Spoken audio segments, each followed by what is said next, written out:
There was a battle in Sunshire Town between Nutid and his friends against Blood Kula and Drakon Troll. Acornid and Calnumber are going to fight Blood Kula and Drakon Troll while their friends are going to fight Drakon Troll's mind-controlled friends so they won't interfere Acornid and Calnumber's fight.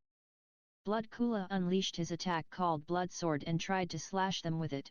One touch of it would drain its life essence as he slashed the tree for demonstration. Acornid and Calnumber were now getting cautious from not getting hit by his blood sword, but they are also concerned about not focusing on Drakon Trolls, so they split to fight them separately. Acornid will fight Blood Kula while Calnumber will take care of Drakon Troll. Meanwhile at the treehouse, Jessica was bored from waiting till it was safe to go outside, but Leah told her that the fight was far from over, so she got very bored. Even Zack and the others were getting bored as well. In outer space, the mysterious figure is zooming its way as it was almost its way to Seizar. At Althena's castle, Althena saw in her magic mirror that the mysterious figure was heading its way to Seizar, but she had no idea what it was or who. Meanwhile back at Sunshire Town, Calnumber used Number Blast at Drakon Troll, but he used his hemoglobin arm to counter his attack quite easily, but Calnumber hasn't given up yet. Acornid kept on dodging Blood Kula's blood sword without showing the sign of exhaustion, but he has no idea how to fight back. Both Acornid and Calnumber were slightly struggling to fight back, but they are truly determined to find a way to fight them back. Harmony felt so strong and elegant as she had evolved to her current form. She used upbeat combat to one of their friends, like applying dance in fighting combat. Flutterfly and Mary wanted to hide, but they somehow felt wanted to fight along, but they're just too scared to fight. But as they watch their friends fighting to protect the town and get their friends back, Mary and Flutterfly show their courage that they can do it too. Their star marks started to glow and they finally warp evolved to their next form for the first time. Mary has evolved to Marys and Flutterfly evolved to Flutteries. Mary's has been cutesy from her new form, while Flutteries was quite happy that she really can evolve to her secondary form. As they evolve to their secondary form, they can help to defend their home and get their friends back. Acornid and Calnumber are slightly struggling as Blood Kula and Drakon Troll gained the upper hands. Blood Kula is now using dual blood swords and attempts to slash Acornid into pieces, but his keen sense helped him dodge his attacks. Meanwhile, Calnumber evolved into Cockwooloos to even up against Drakon Troll, but he's still losing against him. Back at the treehouse, as everyone is almost asleep, Jessica has snuck outside to check what is happening outside and take some pictures with her cell phone. As she climbed down the ladder, a single distorted nail caught on her skirt and ripped her skirt right off. Jessica is now more embarrassed and felt undignified as she is half naked with her bloomers now exposed. As Jessica was about to reclaim her torn-out skirt, she was spotted by one of the mind-controlled friends, Gakawat, Pisces. Gakawat shoots her with a spark ball, but Jessica luckily dodges it and runs away from danger like a scaredy girl. As he was about to chase her, he suddenly sensed the presence of Leah and the others in the treehouse, so he called Rukanale, Taurus, and Unlucky, Cancer, for assistance to check the entire treehouse. As there are no Starmons around to protect them, what is going to happen to them?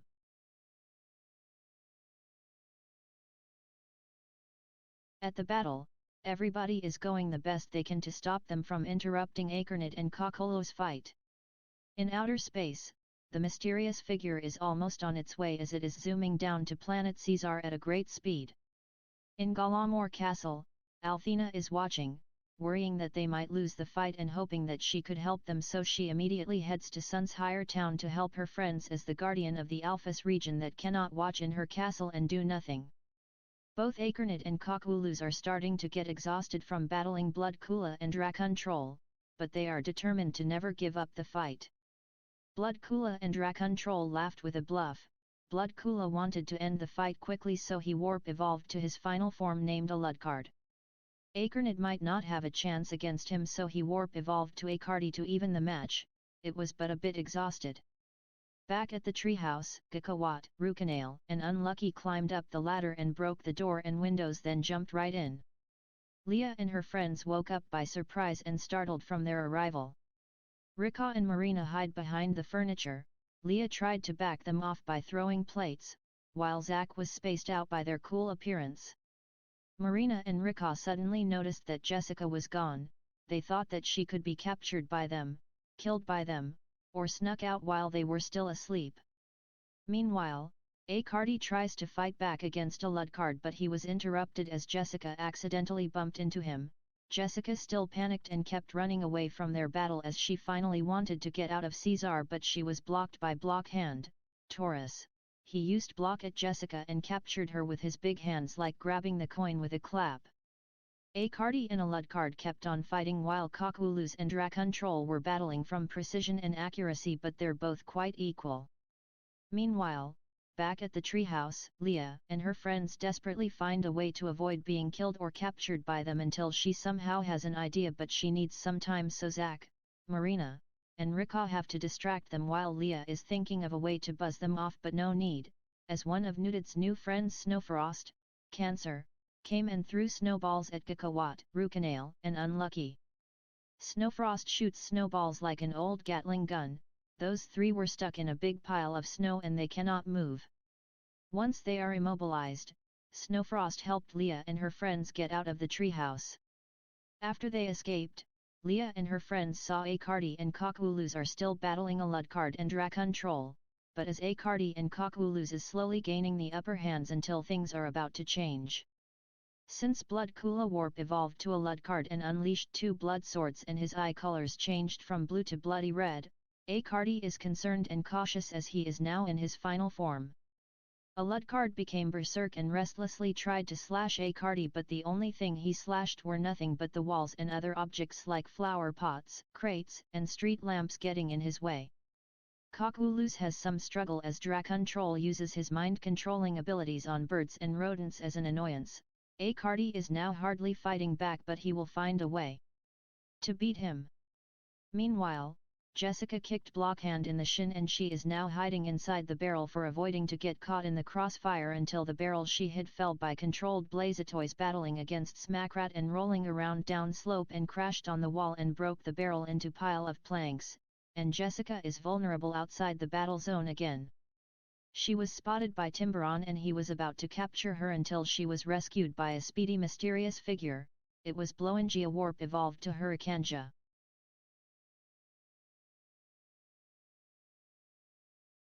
Jessica gazed on his coolness until momentarily snapped out and continued to flee. Hurricania doesn't want to hurt his friends but beating them might be their only chance to get them back. All of their friends are having tough fights but they never give up till they get their friends back from Dracontrol's control. Alucard and Dracontrol are starting to win as they are still strong enough to beat Akardi and Coqueluche but they couldn't let them accomplish their revenge. Coqueluche used his new attack called Technomancer to summon futuristic sentries and shoot plasmic projectiles at Dracontrol like being shot by several cops using shotguns on a single armed man. From that attack, Dracontrol warped back to Count Rabat and fell to the ground. Once he was defeated, Blazatoys and the others warped back to their basic forms and snapped out of his control. Alucard was disappointed that Count Rabat was defeated. Akardi now has his chance to defeat him without hesitation. Alucard used Blood Claw and was about to slash him but Akardi dodged it as he jumped up into the sky and used his other gear known as Gear V3, Stronger. Akardi inflates his right arm like a balloon and hardens it with his body armament and unleashes his big attack called Elephant Gun Punch. Alucard got hit and the ground shook as the impact was so tremendously strong, so strong the wave of the impact reached Pueblonia Town and Althena felt the impact as she was on her way to Sunshire Town. After that impact, Akardi warped back to Nutid when he was deflated and inflated back to normal.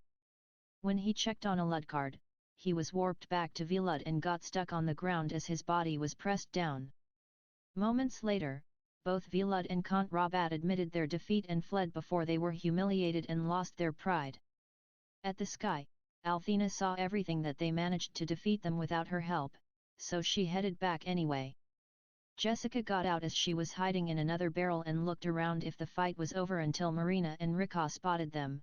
They were glad she's okay but they chuckled that she lost her skirt and exposed her underwear in public right in front of Leah, Zack, Marina, and Rika, even Nutid and his friends. Her face blushed bright red and screamed from her embarrassment being undignified. As they try capturing Velud and Count Rabat, Oraki suddenly appears and swiftly grabs them both to safety, then disappears. Nutid knows that the Ophiuchus Starmons are not giving up and they will be back sooner or later. In the afternoon, Jessica, Rika, and Marina were thanking them for saving their lives. Zach also thanked them and really looking forward to seeing them again as soon as he will visit them when summer vacation begins. Nutid and his friends were glad that everyone was safe and slightly unharmed in spite of the fact that their other friends were controlled by Count Rabat. Leah was a bit worried after Jessica and her friends discovered the portal and got themselves in danger, but everyone is safe, thanks to Nutid and his friends. After Leah and her friends left Seizar, Nutid and his friends were starting to think about celebrating a welcome party for Leah and her family to Seizar, so they thought of an idea to surprise them when summer vacation comes. 2 days later, Leah and Zach came back to Seizar with their parents this time, and they were surprised by what they just saw. They prepared a special party for their welcome to Seizar. They have exotic food and beverages, and they have special gifts for them as to show their hospitality and show them that they can trust them. Their parents were surprised and amazed by the exotic world where the Starmons lived. Momentarily, everyone is enjoying the feast together with their new friends, besides their departed old friends Lizzie and Felicia. Nutid smiled that he and his friends have made more human friends from another world.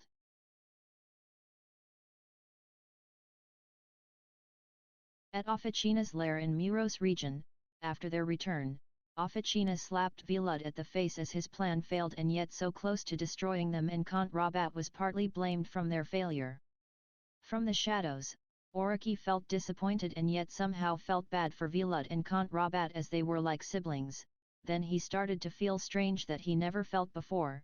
It was called feeling guilty. Oraki was supposed to be heartless and yet he's slowly developing feelings, but he doesn't want his developed emotions to get in his way to destroy Nutid. At Royal Star Castle, the mysterious figure crash landed on the Starry Gardens. Both Sajida and Tora are the closest to see the commotion. As Sajida and Tora investigate the crash site, they couldn't believe their eyes. It's a Starmon just like the Star Princesses, and she was hurt. They brought her inside the castle to treat her injuries. She was healed by Aquaria with aquatic healing powers, after she has healed, but she hasn't awakened yet, so they just wait till she gains consciousness. Few hours later, she wakes up and they are all glad that she is now okay.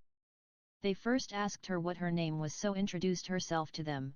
Her name is Galathea, Virgo. She is a Starmon, came from another planet called Grandja. A planet has the huge land called Pangaea and surrounded mostly by ocean, just like planet Earth from long time ago, but it has 6 small islands somewhere within the planet. The Star Princesses were shocked that they never believed that there are more Starmons out there in outer space. They were originally from space, but they had no idea where they actually came from, so they better keep that question aside for now. Then, one of the Star Princesses asked Galathea why she came to Seizar. Her face suddenly changed from happy to sad. Galathea explained to them that her planet is in trouble because of a Starmon that has the same Ophiuchus star mark. At first, they doubted that it couldn't a coincidence that Officina and her Ophiuchus Starmons are troublesome in Seizar, but in Grandja could be a different story. Galathea told them that her friends were captured by that mysterious Ophiuchus Starmon. Then they asked her a last question, that if she is a Star Princess. Galathea honestly had no idea that they called that. She said yes, as they are 13 of them landed in Grandia since 40 years ago, few years more than the years they arrived in Seizar. Everyone was suddenly speechless.